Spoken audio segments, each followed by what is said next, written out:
Nós vamos ver neste pequeno vídeo os princípios de funcionamento e as equações que descrevem um sistema de redução de vinhaça, cujo objetivo é recuperar os sólidos em suspensão para, por exemplo, o seu aproveitamento energético. O sistema é composto de um pré-evaporador, que aproveita parte dos calores residuais rejeitados no processo para fazer uma evaporação parcial da vinhaça.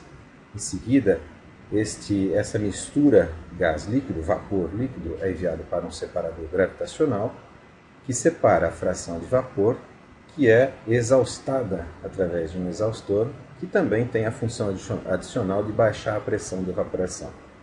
A fração líquida é bombeada para um filtro mecânico, que pode ser um filtro prensa, um filtro tangencial, uma rosca desaguadora e assim por diante. Os números indicados no diagrama se referem às diferentes posições e serão mencionados no equacionamento a seguir. Começando então pela variável de interesse, ou seja, a concentração de sólidos na posição 3, ela pode ser escrita como sendo o fluxo de sólidos na posição 3 dividido pelo fluxo total, ou seja, o fluxo de sólidos mais o fluxo de água.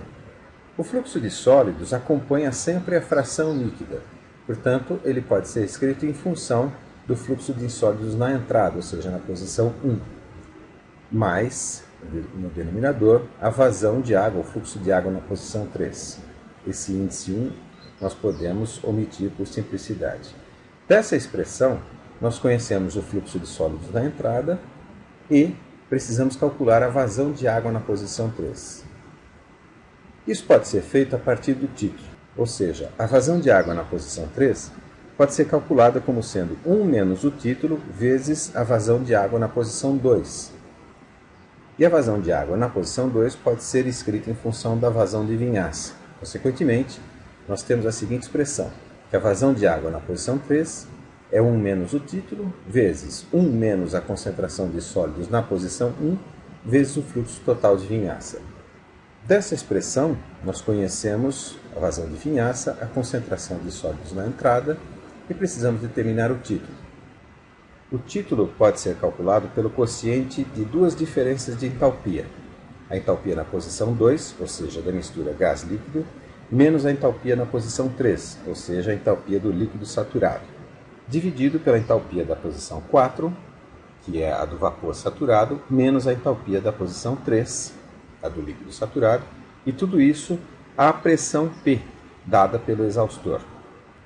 A entalpia da mistura gás-líquido pode ser calculada a partir da equação de balanço de energia no evaporador, ou seja, Q, que é a quantidade total de calor fornecida, é igual ao fluxo de água, M, H2O na posição 2, vezes a diferença de entalpia, H2 menos H1.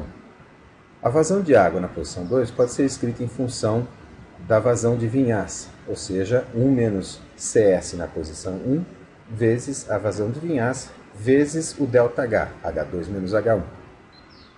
Desta expressão, nós conhecemos o Q, que é a quantidade de calor total fornecida, a concentração de sólidos na posição 1, a vazão de vinhaça e a entalpia na entrada, na posição 1. Com isso, podemos calcular a entalpia na posição 2, que é dada pela seguinte fórmula.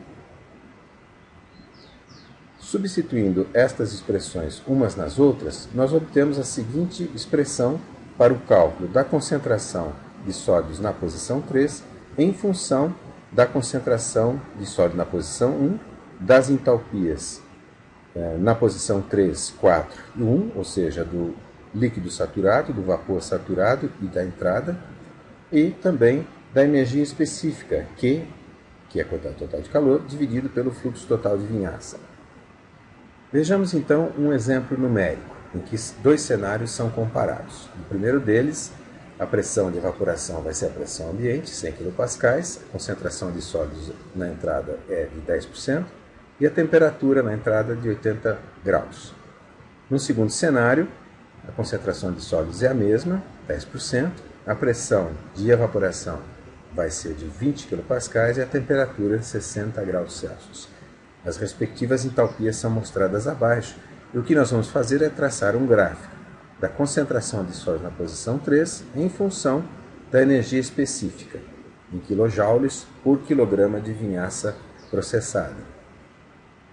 Esse resultado é mostrado no gráfico.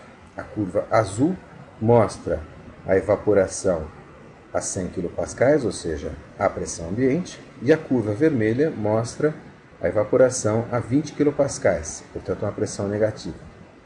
Suponhamos que no caso se deseja passar de uma concentração inicial de 10% de sólidos na entrada para uma concentração de 20%.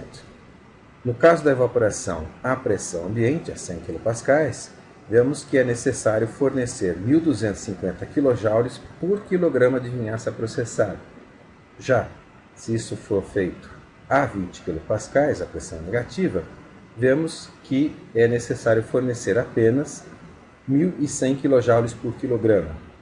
Portanto, uma economia de 150 kJ por quilograma de vinhaça.